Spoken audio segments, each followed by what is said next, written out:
Yes, Uganda mugamba ki.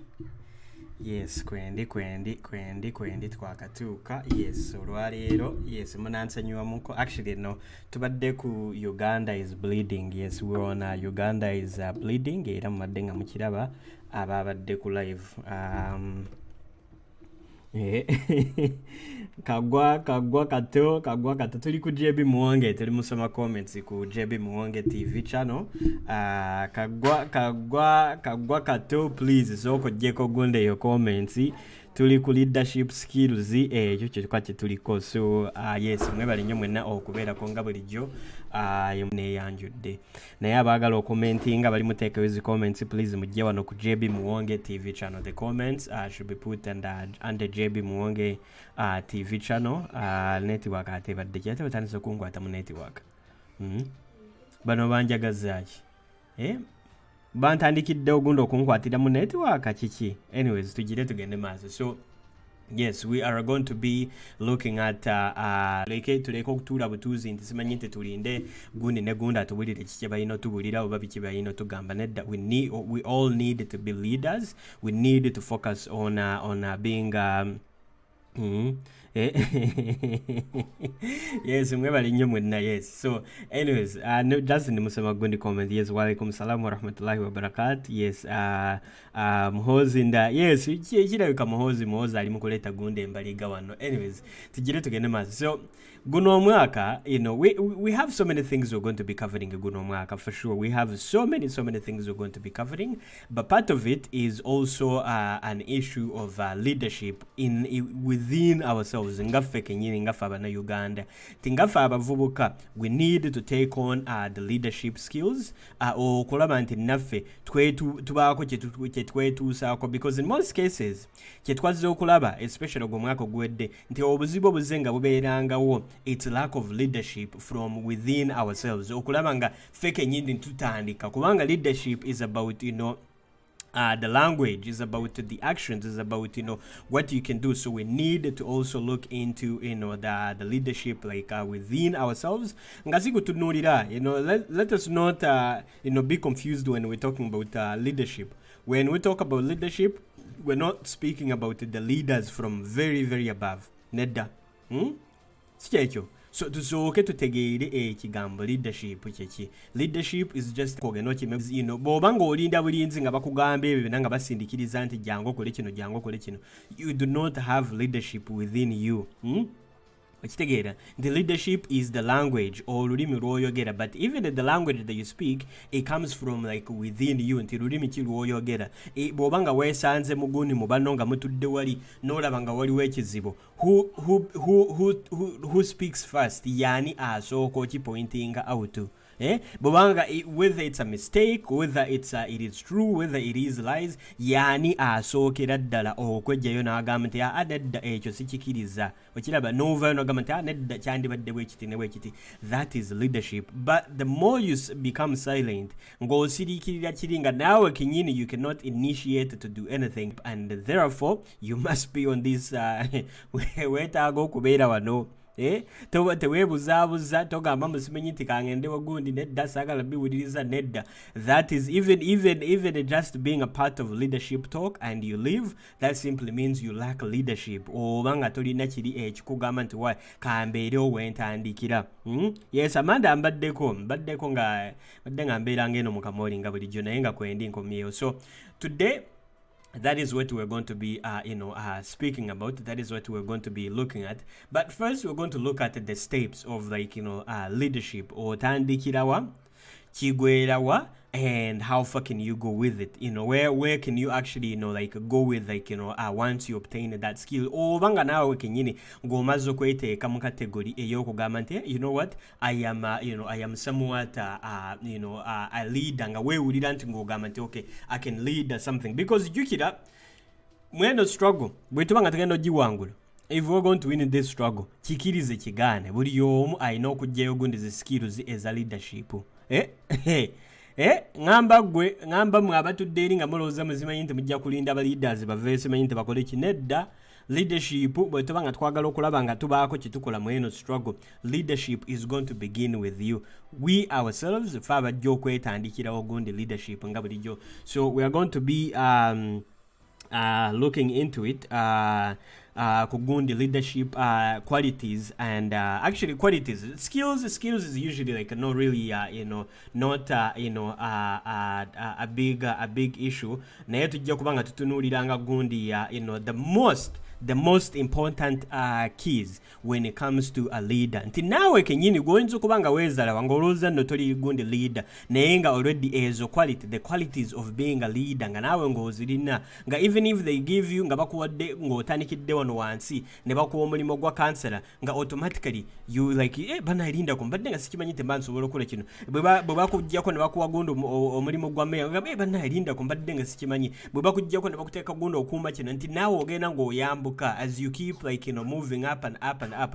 So that is the quality of being a leader. We need Uganda.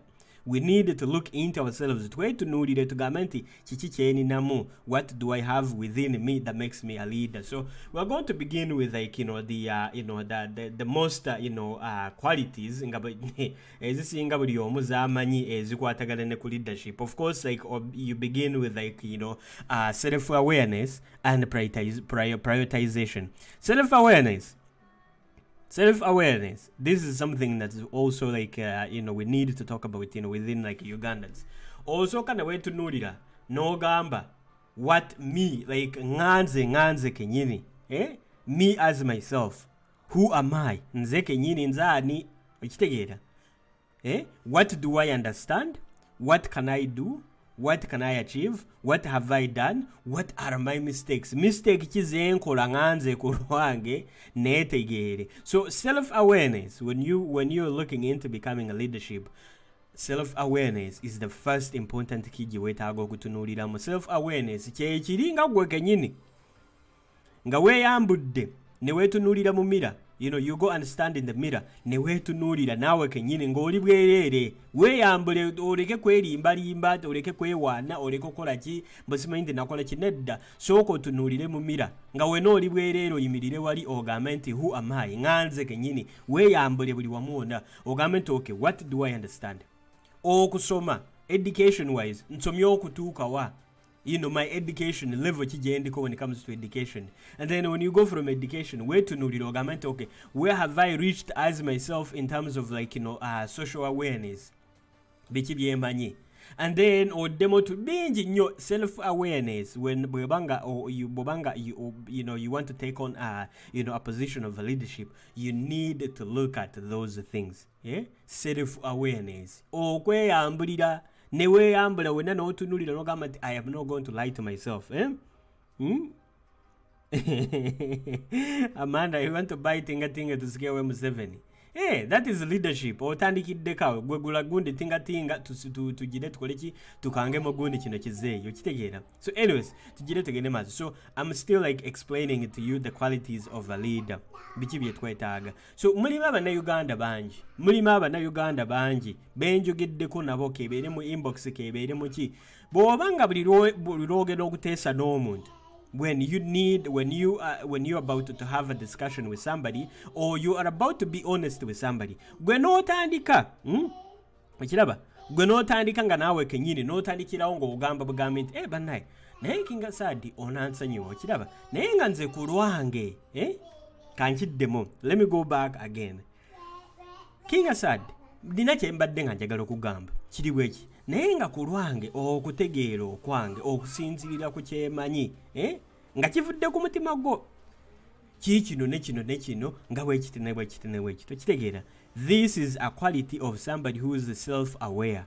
Amanyi kubanga ye already ye yeewaddeyo akugambe bugambe nti first of all nganze ku lwange from my own level of understanding this and that okitegeera. Naye the quality of a manager, the quality of a paku atandika olaba nze nasoma nze nga sinnagenda wala sooka ompulirize nze nga nasoma nze nga nina ebitabo nze asinga amagezi nze akoze ki. That is the quality of a manager. Oyo ayagala managing obulamu bwe oba ayagala kumanaginga buli kimu kyonna ekize mu bulamu bwe tayagala kuwuliriza. Mi bannaye nze tosobola kunchalenginga nze akyasinga nze akoze eki zererere bwererere. Oyo gundi towuliriza. Ebyo towuliriza oleka bulesi naye oli bwajja ng'akugamba nga yeewombeka, because leadership is also being humble. Leadership is being humble. Oli bw'avaayo bw'oba, actually this is something we should all learn, nti bw'ovaayo ng'olina ky'oyagala okuteesa oba ng'olina ky'oyagala okugamba. If you want to know you have leadership in you, oba oyagala okumanya nti olina leadership in you, and you also have what we call self-awareness, you begin with being humble. Otandika nga weewombeka, simanya okwewombeza oba okola ki okitegeera nti weesaako wansi ng'ogamba bugambi naye bannaye olaba okusinzirira ku nze based on this okulaba nti naye twandikitambuliza bate naye kyenjogedde ono kimuluma oba tekimuluma naye nga nze ŋŋanze ku lwange omulala bw'aba ng'akiŋŋamye kinuma oba kimpisa bulungi oba kimpisa bubi. Do you get it? That is the first quality when it comes to leadership. Awareness, okumanya. Kubanga bw'oba ng'oli muwanvu naye nga weeyisa nga weeroozaako ng'olowooza oli mumpi oba ng'oli mumpi naye ng'olowooza mbusimanyi nti gwasinga obuwanvu mu ki, mulimu abalala bakulaba mu ngeri endala. Do you get it? And then they rule out what we call, non-categorically, leadership in you. Categorically, you have no leadership in you. So self-awareness is very, very important. Kumanya, kusoko kumanya. Who am I? Me as myself. Nganze kenyini kulwange. Who am I? Then wamala okwetegeera. Ojategeera abalala. You will understand other people because you are always going to be you use yourself as an example. Yes, self-awareness is like you use yourself as an example. Nti buli kaseera buli lwoba ng'olina ky'oyagala okukola osooka ne weeroozaako n'ogamba naye bannaye bwe mba nga nkyogeddeko ye oli kimuyisa batya, ye bwe mba nga nkikoze ono akifuna ate, ye bwe mba nga nkoze bwe bati ono akifuna ate, okitegeera. So that is the first part of like leadership. Self-awareness is very, very, very important. Yes, mwebale nnyo mwena abaakatuuka namwe abali ku pages ez'enjawulo, please mwebale nnyo kubeerako. Comments, tuli musoma comments ku JB Muwonge TV channel. Yes, tuli ku JB Muwonge TV channel. Naye ba admin baalazeewa anyways kambatere wano ka message ya mbagambe kirabika beekwese. So that is the part of like the quality of leadership. So then the second part is inspiring or inspiration. Nti buli byokola bibeera nga biri inspiring to others. This is whereby you have things like sacrifice. Sacrifice, giving up yourself nga gwe kenyine ne bw'oba ng'oli miliyoniya ne bw'oba ng'oli gaziliyoniya wali olabyeko abagagga. Let me give you like the qualities of leadership. Mama nga mukyali wano tuli mu struggle. Kankuwe good example nkulage kulwaki some of our people, we are putting the people who have no quality of leadership and then leaving the people with the qualities of leadership. The inspiration is whereby the acts that you do inspires others from kugunda okuva ku mutima. Kati nga president waffe buli lwavaayo aba akulaga nti ye he is inspiring Ugandans, yavaayo n'atuteekamu omutima ogw'okwagala ensi yaffe. That is what we call inspiration and the qualities of a leader. Kamala otumirako ono bagundi admin baffe kirabika beekwese babadde kindoza badde ku Uganda is bleeding for some reason. Let me see. Okay. Baliwa. Okay. Let me invite our people as we go. So mwena abali muteekayo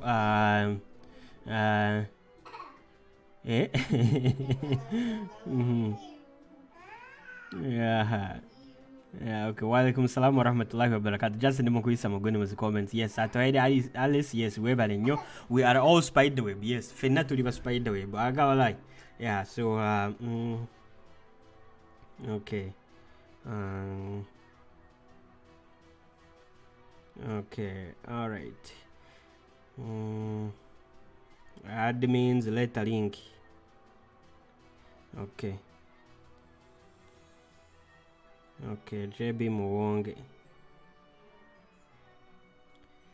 Alright, baliwa mumpeyo gundi eddakiika emu nsindike gundi obubaka wano tufuneyo buli omu. Okay, JB. Okay,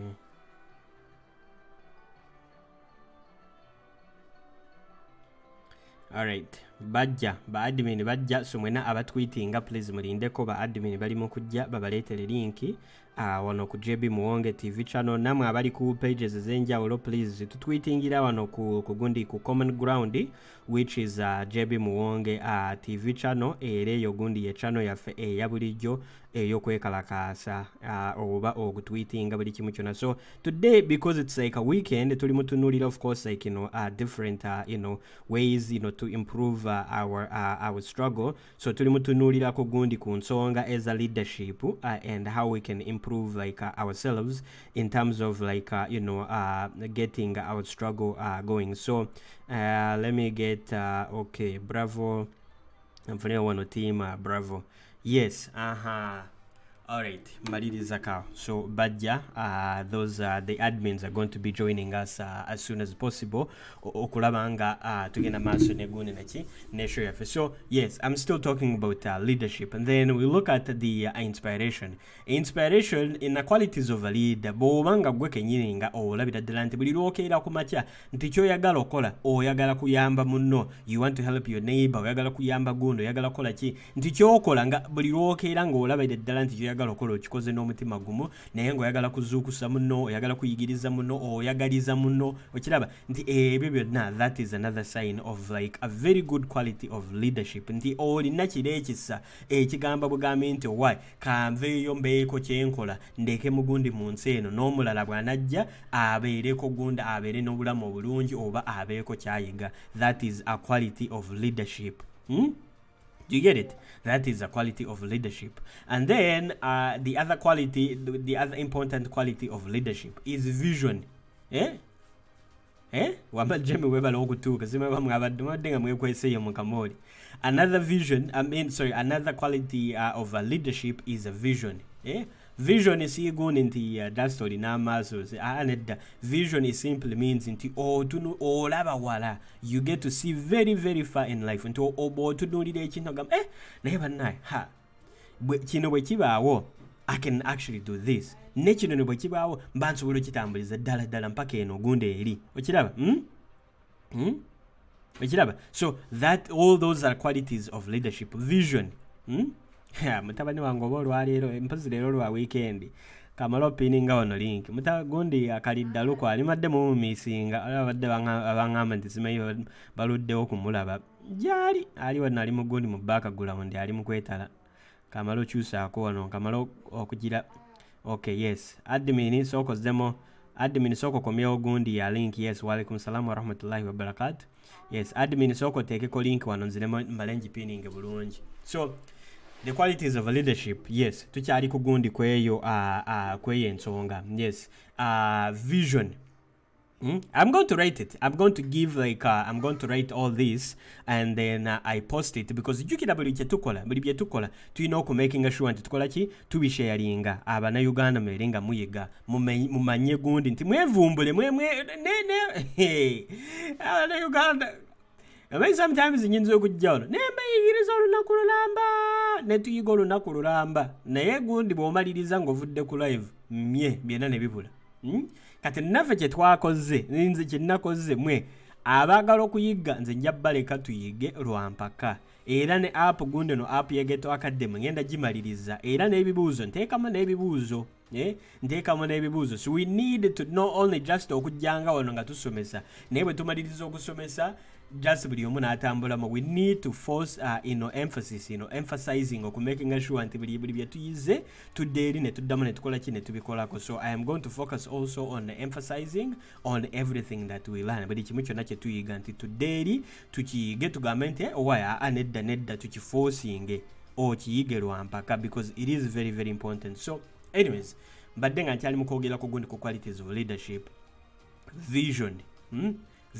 Vision mumuwulira gundi ya Vision 2020 mwabiwulirangako back in like in early 2000 nga ola atunuulira ekinagamba nti mu 2020 tujja kuba nga tuli wano ensi ejja kuba nga eri wano, we are going to have this and that finished or completed. So that vision is always like the vision is, it always gives you a clear picture of the future, kiki kyogenda okola. And then once you have, as a leader, when you have a clear vision, kiba kitegeeza nti in the ebibeerawo kati, some of the stuff that happen now biba nga tebirina mugaso ku ggwe nti oli bwakuvuma.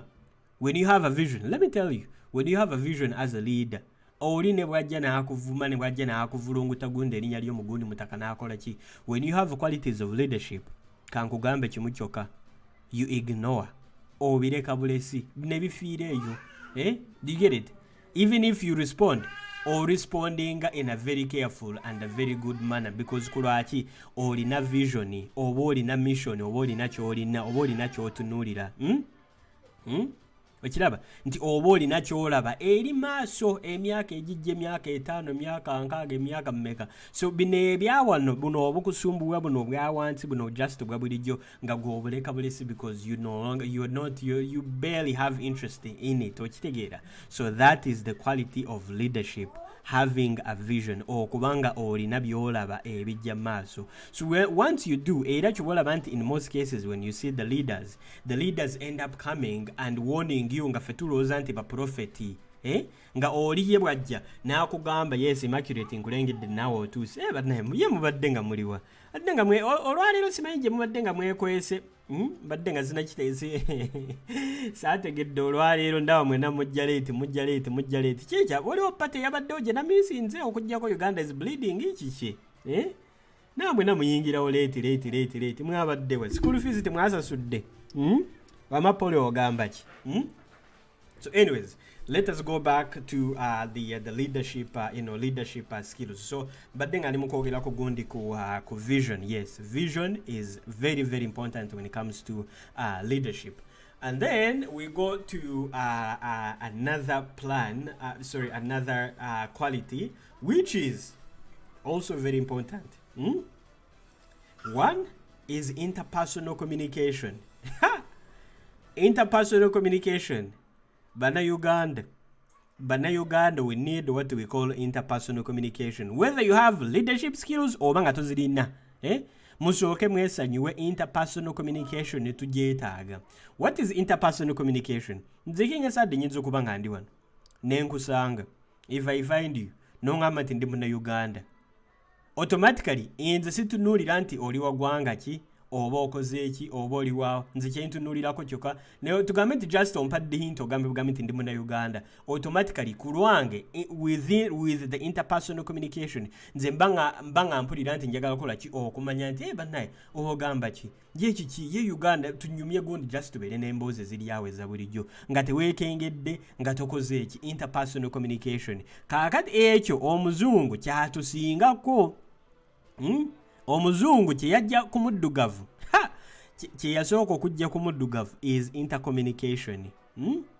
Nti omuddugavu okwogera ne muno oba okwatagana ne muno oba okubeera nga gundi simanyi nti mumukolagana oba mukola ki nti mulina okwetunuulira mpaka ddala gundi eno wansi ye ava mu kitundu ki, ye wagwanga ki, ye ayogera olulimi lwenjogera, ye mwanvu, ye mutini, ye akoze eki, ye alina sente, ye talina sente. Nti obuntu obwo has eliminated what we call interpersonal communication. Nti abagagga bagala kubeera mu level y'abagagga, abatalina bagala kubeera mugundi mu kakoona kaabwe, abawanvu bagala kubeera mu kakoona kaabwe. So all this issue of like dividing us has eliminated what we call interpersonal communication. Nti gwe muna Uganda bw'osala boda n'ogenda ku gundi e Kenya oba owulira nti oyingidde mu nsi endala etalina y'abaddugavu, kitegeera, because bakutunuulirako n'ogamba bana ono tayogera olulimi lwenjogera, nti that friendship, that friendliness eba nga teriimu. So if you want to be a leader, you need to work on one thing that we call interpersonal communication. Interpersonal communication yeri nti buli gwosanze yenna omutreatinga nga kyekyo bwekito nga bw'omusanze. Of course mulimo bamu abayinza okudisagreeinga naawe, mulimo bali oyinza bagamba gundi emirundi ng'esatu ena tebawulira ng'oyo ng'omuleka because already wakitegedde nti amatu talina tayagala kuwuliriza oyo ng'omuvaako, but it does not mean you should disrespect that person nti olina okubeera n'eyo gundi nga bw'olaba kakati. Anyways byembasomera already mubiraba, you've already seen it mubiraba gundi. Example kuve wani ewa president waffe. Your president of is like the standard of of what we call like the qualities of leadership. Nti womusanze oyinza okuba nga otambula bwe bati n'omusanga mu kubo naye n'osanga atudde ne wali ng'ali kwelira ekikomando nga talina kyafuddeko, atudde wali ne bakyalibe, n'ovaayo n'omusanga atudde n'abakadde ng'ali mu kwogera n'abakadde, n'ovaayo n'omusanga ali mu kwogera n'abavubuka, nga buli wamu wonna. That is interpersonal communication. Nti you need to be crossing you need to be crossing the bridges.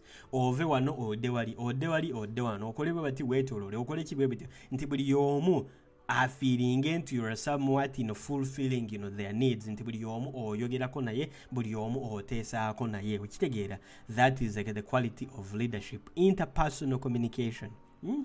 Kankiddemu bannayuganda, let me tell you. Kati kulwaki yekambuzi kulwaki in most cases mwena abansindikira zi messages oba bateeka zi comments oba bakola ki in most cases. Of course I'm not the best leader, naye nga nze n'okugamba nzaalibwa mu family y'aba leaders. Ekyo kisobola kyegaana. Muzeeyi yali gundi leader, jjajja waffe yali leader, baani bonna baali leader. So it's a quality that gets that ends up like translated into generations. Okiraba nti kiyita mu gundi mu generation. So nange enkuze ngambiraba mulimu bingi byenyinza okujja n'enyombera, waliwo bingi byenyinza okujja n'embeerako awo oli n'angamba kino n'enyeega, oli n'angamba kino ne tulwana ne tukola kitegeera, naye nga at the end of the day olina okutunuuliramu n'olabira wala n'ogamba naye why nze kangoleki kankiteekeko ebbali. What can I do? What can I do in order okulaba nga ono mulese n'ono mulese ffenna ne tukolaganira wamu as a leader. That is the qualities of leadership. Nyinza okuba nga sizirina nti ze zisingako, naye nga nze ku lwange ndeka nze nzeewuliramu. Kati naawe kenyini bw'oba nga oyagala okulaba nga waliwo ekikyuse mu gundi mweno struggle, focus more on training yourself in terms of like leadership skills. Weeteekemu otandike weetunuulire. Jjukira ky'osooka okola before you can even look into leadership skills. You have to look at things like self-awareness. Gwe kenyini weeyambule ogambe nti who am I, me as myself. Nzaani begin by yourself. Who am I as myself? Like kati nganzaani as I stand here, who am I? And then wamala okwetunuulira bwe bati ojja tandikanga okuyiga mpola slow by slow, one by one. Ojja keera ku makya weesange nga you have crossed the bridge, nti ovuddeko eri side oli kweno side yaki okiraba okiraba nti ove kugundi kweno side odde kweri side naawe okyuke weesange nga naawe olinamu some qualities of leadership okiraba. So which is very very important. So the qualities of leadership, bw'oba nga oyagala okweteekamu gundi ezo zi qualities olina osooka neweeteekamu ku gundi kye bayita self awareness. So notandikirako eyo, and then let us go to another point which is this. I think this is whereby jengwa awasinga open-mindedness and creativity. Nze bwe kijja ku creativity, when it comes to kugundi to creativity, ku lwange nze nga bwe neemanyi okuva edda nga nkyali muto ne bwedda n'ogenda n'obuza gundi bajjajja ne baani, creativity ekyo kyombadde nga nkirina okuva edda. Open-mindedness, of course, maybe I have to try. Naye nga kye bayita gundi creativity. So open-mindedness is whereby buli kimu kyonna, buli kizze, kakibeere kibi kakibeere kirungi, kabeera akuvumye kabeera akogeddeko, kabeera akoze kinga gwe just obeera open owuliriza. Naye bw'omala okuwuliriza n'osooka n'okijajinga, bw'omala okijajinga n'ogamba nedda, it's this, it's that. So kiva kugwe nti decisions at the end of the day ne zimala nga zivudde ku ki, nga zivudde ku mutima gwo, si mulala. Nga kyowulidde with the open-mindedness n'okiwuliriza bulungi, you did not, toyina g'osindise, toyina g'ovumye, toyina g'okoze eki, n'osooka n'okiwuliriza bulungi. And then bw'omala okiwuliriza, okusinzirira ku ky'owulidde, naawe n'ofuna guno engeri gy'osobola okukola ki, okureactinga towards that. That is being open-mindedness. Nti gwe just oleka bulesi oli, oba ky'osomye, oba kye bakusindikidde, oba kye bakwogeddeko, oba kye bakoze kyonna, nga you're just very open. Oba nga naawe kenyini ky'oyagala openinga, nga just ovaayo buvi, you just come out of nowhere. Okiraba, nga naawe ovaayo buvi n'ogamba nti why? Kanaye kankole bwe bati ne bwe bati, oba kanjogereko kino ne kino, n'okiwaayo with open-mindedness. Whether you're going to be judged or not judged, because already wakitegedde. And then oli bw'avaayo n'akuwa gundi opinion ze, n'akugamba kino n'omala n'akugamba kiri, naawe n'ogatagata, depending on like how, what the things that you have actually, depending on what you yourself understand, n'omala n'okijudginga n'okiteeka wali, because kankugamba omulimu ogukyasinze obunene mu gundi mu nsi eno. Yes, banaye babagambye poli abagambye mu tweeting as you're listening. We are on JB Muwonge TV channel. The link is there. Please tweet as we're listening. So anyways, kankiddemo kugundi kyeyo kyembadde kugundi ekyaki open-mindedness. Nti open-mindedness, nti oba olina nga olina okubeera nga weetegese. Yes, Carol, yes, nkulengedde, yes, era banaye abadde nga bamisinga mubadde nga bangi kwendi. Mbaddeko just era basinga maybe mbadde nga temundaba nga kugundi eri kugundi ku page yange eri. Edith nabagala, yes, kwendi nga bulijjo. Okiraba? Nti the open-mindedness, it's very important. Kulwaki? Bw'okyuzingawo okubeera leader, the hardest part of being a leader is being open-mindedness. Nti okukiriza n'ogamba nti why ekiba kibe buli kye baleeta baleete. Ne bakikuleeterako. Kulwaki? At the end of the day, you have to be careful. Nti being a leader, sometimes kiyinza okutwala eyo waggulu nekikwambusa n'otukira eri waggulu. Naye at the same time, kyekyo kyennyini ekisobola okukola ki okusuula if you do not have the right leadership skills. Bw'oba nga tolina leadership skills, let me go back. Kankiddemu. When you think you want to position yourself as a leader, not a manager, jukira manager, they go hand in hand. There's a manager or a boss. Katugambe, there is a boss and a leader. Do you get it? There is a boss and a leader. A boss, tomugambako. A boss, okola kyakugambye. A boss, okiriza kyakugambye. A boss, oyina okufollowinga buli kimu kyonna. A boss ye tagambako. Boss is a boss.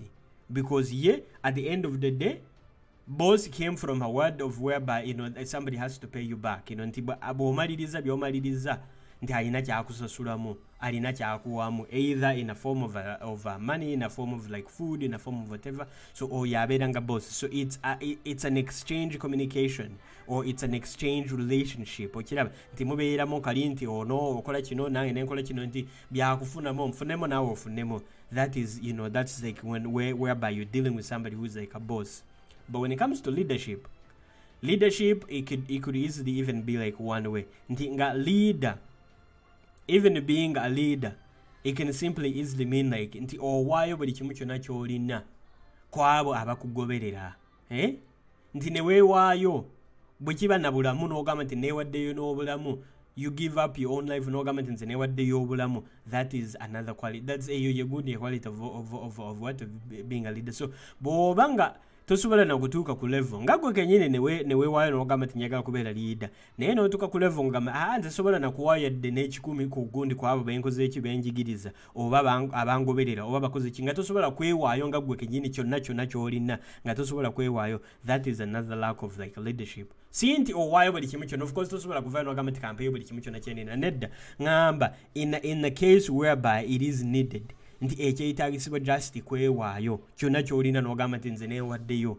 Nga president waffe tuzze nga tukibagamba nti alina ebyobugagga bingi, alina bingi byeyandibadde ng'akola, naye yavaayo buvi n'agamba yes, weebale nnyo, trust mirembe.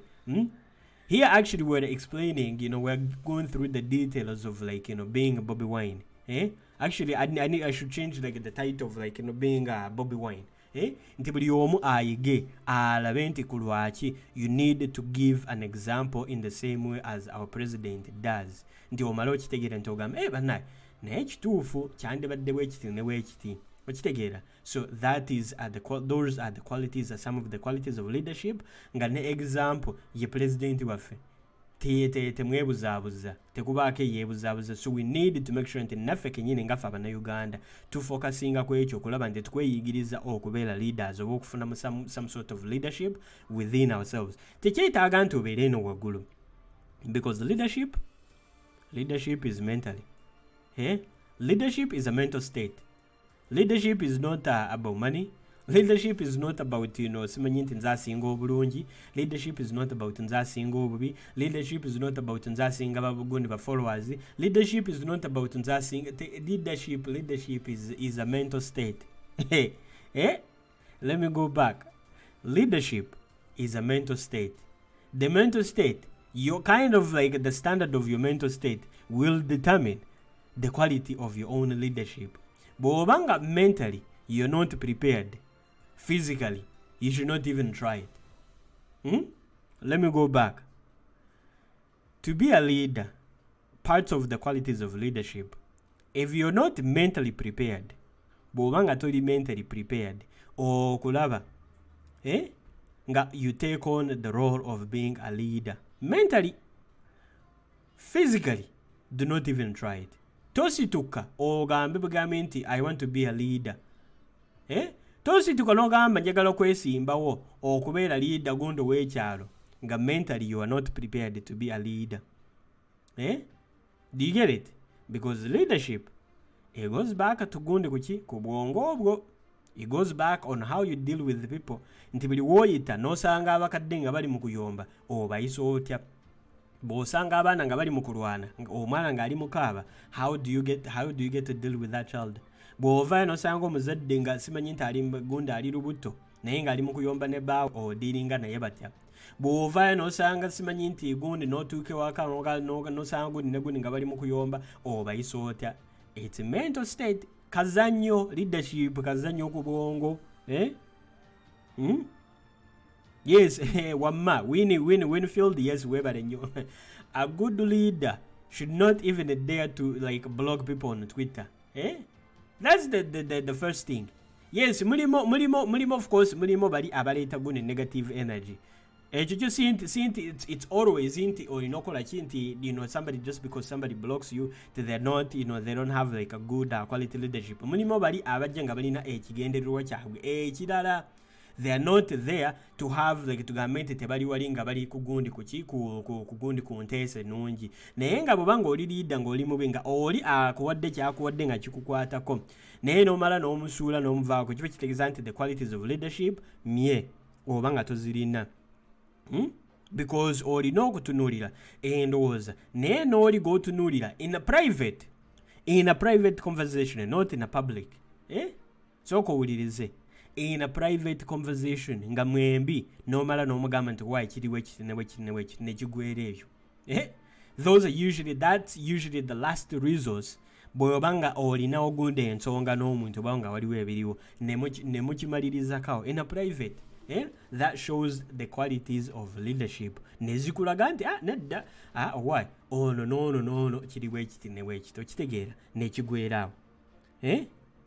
And then ekirala kitwayogeddeko jjo when it comes to like leadership is one, strategical and self-awareness. Let me go back. A good leader does accept criticism, which is very true.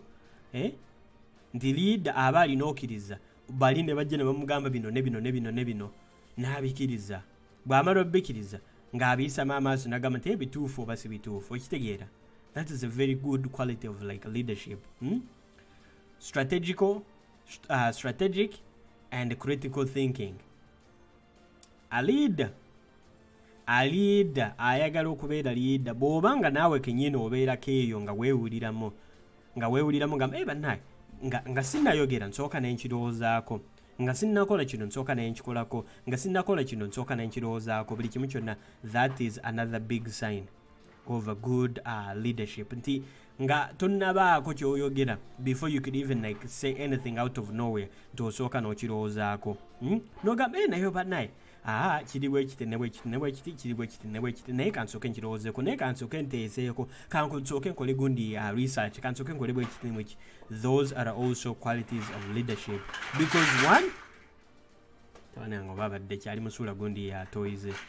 So the critical thinking is also another very important key when it comes to like leadership. Olina osooka n'olowoozanga buli kimu kyonna before you do it, because kulwaki you need to protect yourself in the first place. As a leader you have to protect yourself or making sure nti buli kibaawo kyonna kwoli and it's not going to come back and bite you. Even if it comes back, it does not come back and bite you as a whole. Nekijja nekikulyawo. Okitegeera? Those are the qualities of leadership that we know kutunuuliramu. We need to be making sure ebintu ebyo we stay focused on it and we're very very serious about it. Sikyekyo tugende ku gundi ku nsonga endala. Olwaleero sigenda kulwawo because we had Uganda is bleeding, so I'm going to use as a little time just to make sure. Naye nga kyembasaba kiri kimu kyokka, abali mu kutweetinga please mugende maaso n'okutweetinga, please go and tweet. Naye kirala gundi title gundi yawansi neerabidde ogikyusaamu, but it's okay. It just says like back in action 2021 review and way forward. Actually it's all the same, byonna kyekimu naye ng'olwaleero tuli focused ku gundi ku leadership. So gundi ya point ki endala eddako ku gundi ya ku leadership is authenticity.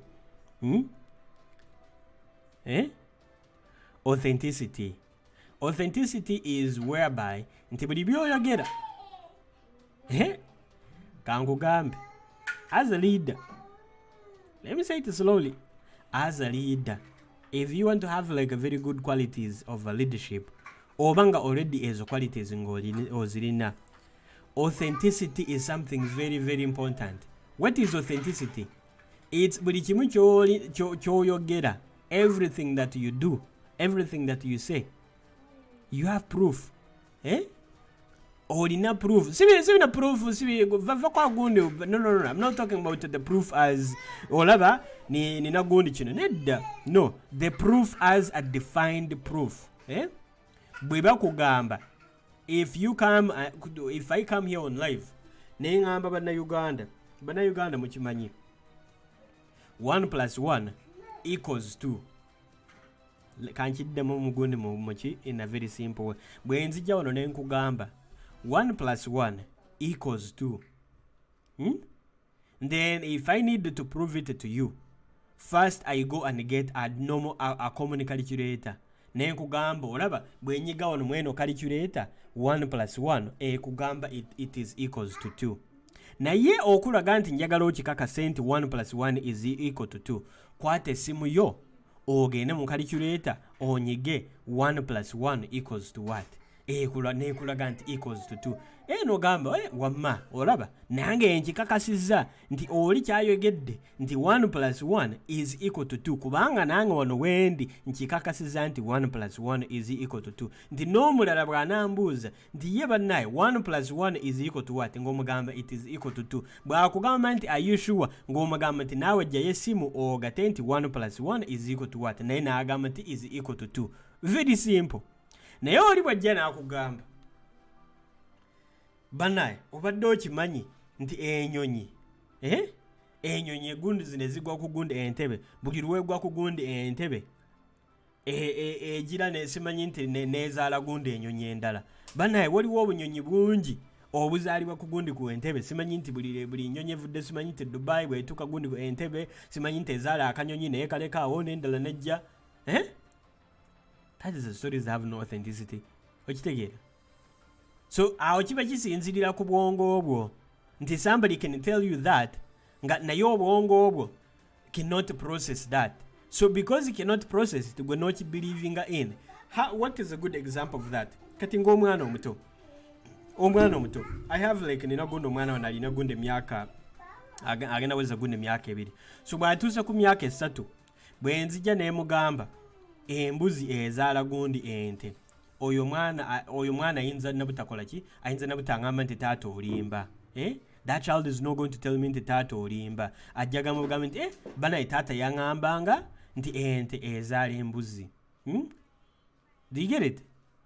So n'abakulu oyinza kuba ng'oli mukulu naye ng'olowooza nti just kulwokuba nti watuuka mu myaka 2, 3, 4, 5 nti oli tasobola kulimba, naye emyaka 5 maaso n'ozuukuka n'ogamba naye baali nga banimbanga, baali nga bankubanga bisitoli nga ndowooza nti bituufu. Do you get it? So let me go back.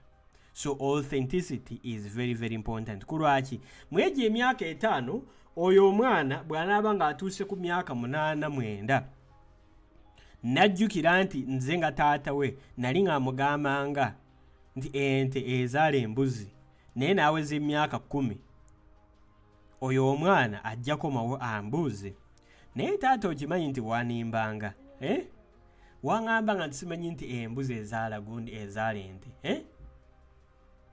Do you get it? So nga gwe nga leader, it's up to you to authenticate your information, not for just for today, but also even for the future to come.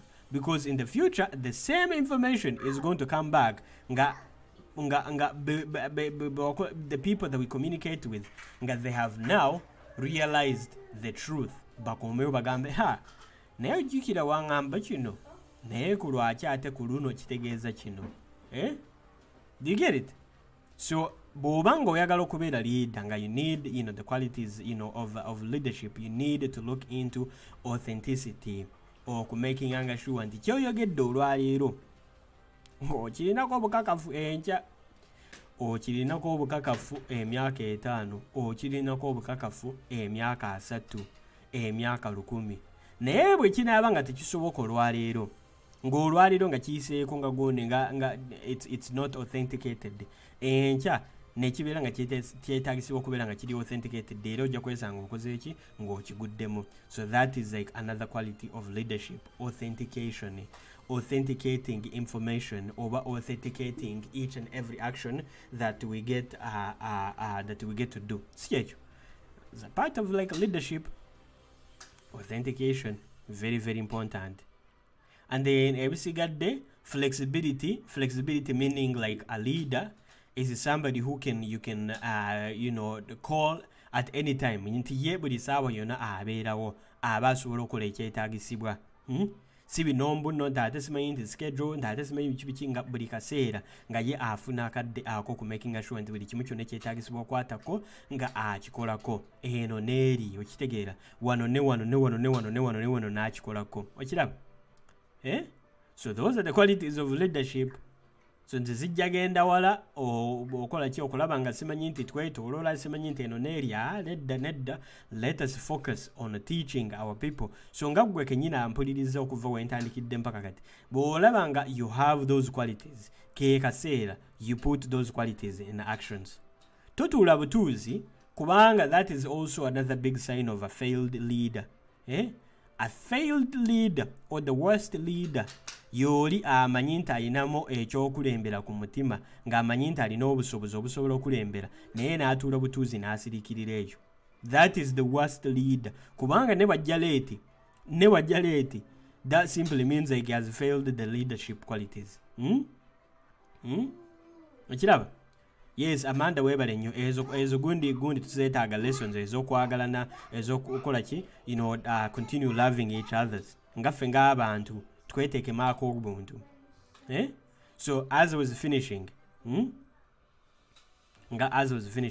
ngamba bugambi nti bw'oba ng'olabira ddala nti oyagala okubeera leader, if you want to be a leader, realize it. I mean, like, first, do assessment of yourself. Weetunuulira olabe nti ogambe nti okay, bwebanga bampadde ekyalo oba ne bangamba nti kuuma gundi bano abaana 6-7, how am I going to be able to control these people? Mba nsobola ba controllinga oba bw'olaba nti osobola, and then you begin to improve on that. N'otandika n'okikolako mpola ng'okyambusa waggulu mpola ne weesanga qualities of leadership you've reached at a level of whereby you agree n'ogamba nti but naye nsikiriza nanti naye nze nkoze eki ninamu some qualities of like leadership. Okiraba kintu kikulu nnyo. Assessment, self awareness, okwetunuulira naawe n'omanya, because bw'olinda mpaka late era ojja kwesanga ezo qualities of leadership nga zikoze eki nga nezo qualities of leadership tozikozesezza ng'era nga wandibadde ng'ozikozesa ng'ozirina munda. So self awareness is very very important. So anyways, ng'amaliriza, I think I will go ahead and create ngenda kola ku gundi yaki I'm going to design something and share with you guys so we can try to get it to each and every Ugandan. Tubelenga tutambuzanga buno bubaka because qualities of qualities of leadership is even sharing information n'otagituulira naye bw'otuulira information bw'otuulira just information n'otabisharinga n'otakola ki oba wafeirinza okola ki you're not the leadership is not in you at all. And then in nature, of course, like kugundi chembadde nga nerabidde kugundi when it comes to the qualities of leadership is patience and tenacity. Okubeera mugumiikiriza mama musoke mubuuze twatandika gundi group za nogezaako n'okola ky'olina okola, but the qualities of leadership ky'olina okumanya ekikulu. If you want to be a leader, if you want to be a good leader, mugana wange olina okubeera patient, olina okubeera mugumiikiriza. Bajja kuvuma, bajja kola ki, bajja kufuluga eno, balalala, bajja kola ki. So you have to be patient. That's a part of the qualities of leadership. Ne boss bwabanga just si bofuna gundi na no making you end up like on the wrong side and you think like you have the qualities of leadership nga kumbe goli boss, and then bwekubaako ekibaddeko nga gogamugamba nti nze mugoba ng'ogoba bugobi ng'okola ki ng'otambula ng'omuvaako ng'oblockinga ng'okuba ng'ovuma ng'okola ki. My dear, those are not qualities of leadership. Those outside qualities of leadership. Of course nawe otuuka ku level waya ne zivaako naye nga waya zaavuddeko ng'otuuse ku level ki. Because the qualities of leadership, patience is the key. Olina okubeera patient n'owuliriza n'obireka n'onsiriikirira eyo ebimu ne bw'ovaayo okyogere nga gundi ng'omukulembeze nga liida okyogereko nga liida naye bw'ogira anyways, nze ng'amaliriza abalina essimu ya Spiderweb musobola okubako ku simu ne mubuzaako ku bannayuganda as we finishing. Tudde tukikozeeko late but tujja kola ki tujja sigala nga tutambuza gundi buli kimu kyonna nga bulijjo. So nja tujja kuba nga tukomyewo ku ssaawa ezo zennyini zitukomerawo ssaawa 12 okujjako ku lwomukaaga tulina otandika after the Uganda is bleeding program okulaba nti tutambuza obubaka. So mwena abaliko ababaddeko mwebale nnyo babagala okuba ku masimu okubuuza ku bannayuganda enamba ya Spiderweb of course mwena mugirina, so temwebuzaabuza, you can make a phone call tugire tugende maaso. Kandabeko wano. Okay, alright. Yes, enamba ya Spiderweb kweri abagala okuba kweri nga mwagala okubuuzaako ku bannayuganda n'ekirala.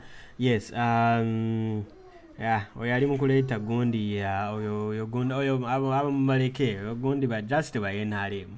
Ate n'ekirungi when we came with this program as Spiderweb mwalabirawo ddala engeri gye twasiimula ba NRM mu comments zaffe bulungi. This all takes like the qualities of being acting like leaders. If we Ugandans we begin acting like leaders, not followers, not simanyinti bakola kizimanyi, if we begin acting like leaders, bono tojja balabanga nti nawe kenyini jole. That's the quality gye twetaaga ku transferringa buli muna Uganda, nti weewulire ng'oli leader, nti oli bw'aleeta by'ekisiru muddemu nga leader. You reply back to that person like somebody who is like understanding. Yes, Sara ogamba ki? Yes, abiento wamma. You wanna come and say hi? Kaliddalu ali mu kubabuuzaako oba baddewa addeko ekyo. Anyways, kyekyo kyembadde nga ali mu kubagamba. Yes, Sara kwetuli ozereeti nga program eri kumpa okuggwako. Yes, abagala okuba tulina eddakiika 10 eno program tugimalirize and then I see you guys another time. So Jocelyn Yuji, Jocelyn naye erinnya tewali mugoni mu group yaffe ya tweeting. wali ongundi ba Jocelyn yali mugundi mu Twitter group yaffe naye nga baabula oba balagawa banaye simanyi na kumanya. Anyways bakyaliwo kasa struggle kyagenda mu maaso jja basanga eyo maaso okiraba. So they are aba NRM twabagobadde kati bavaayo. No, it's not. It's olaba ekyabagobesa kyali kimu kyokka nti the moment we began talking about the reality lwetwatandika okwogeranga ebirima amagezi bonna baabula. Tebakyaliwo ogoloza ba NRM. Do you think NRM they even have the time to come and listen to like the qualities of leadership? Nga even the person that they follow has failed. Gobagoberera yafadda. Wamasala webale nnyo nga bebe mwali nga muwulirizanga nga bafadda nga gundi Museveni yake nyini yafadda takyabiriko. Yes, Proso ogamba ki? Yes, Steve webale nnyo. Yes, Steve webale nnyo. Yes, mwena mwebaza nnyo mwena abaliko. Yes, Josie. Okay, omuzanga keyo mu inbox. Maba singa bamukati mubula simanyi na kumanya nti mwafuuka bani mwako bagundi silent eyo mu inbox. So ombuzangako n'osindika ka message n'otubuuzaako. Akitegeera. Ensi bawuuba abo bafiireyo dda. Yes, mama Aida wama ogamba ki? So kyekyo kyenkugamba the qualities of leadership ffe nga bannayuganda. Bannaye Marian, yes, no, mbaddeko abalina akagunda akanamba kange eri munsindikirako siba nga twogera simanyi munsindikira message. So ababadde nga kuzi live zaffe nga temundaba oba nga mbadde nga mbuzeemuko tubadde nga tukolera gundi emirimu gyaffe eyo mu Kamoli. Amoro is there in mu Kamoli kaffe nga tukola gundi ebyaffe nga bulijjo. So anyways kyembadde nga mbagamba ekya gundi nga bano bagundi bano abadde nga baleetanga ebyekisiru gye tukoma okwogerera ebirina gundi amagezi. When you talk about things which are very intellectual babivaako ne babisuula ebbali n'agamba nti waya nedda nze sikyagala kumanya. Yes, enda okuba ku simu katuwulirize kiki kyatugambako. Yes, Andy katuwulirizeeko waliwo muganda waffe ali mukuba ku simu wano as we wait to finish our program. Ebadde Andy ebadde admin ndowooza essimu yeeganye connection. Yes, mama ogamba ki? Mate waka. Yes, waalaikum salaam warahmatullahi wabarakatuh. Mama Aida yes nkulengera.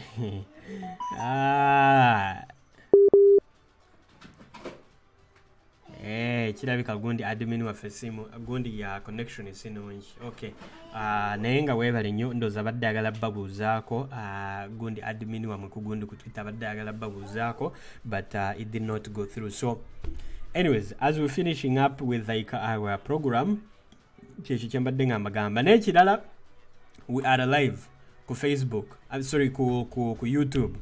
Yes, kachano kaffe kali live already kati ka Spiderweb. Tujja bazoganye gwe Museveni tujja ku appearinga buli wamu wonna era nkomawo tugenda kubanga tukolanga ne live nga ne ku TikTok nga gye tuli.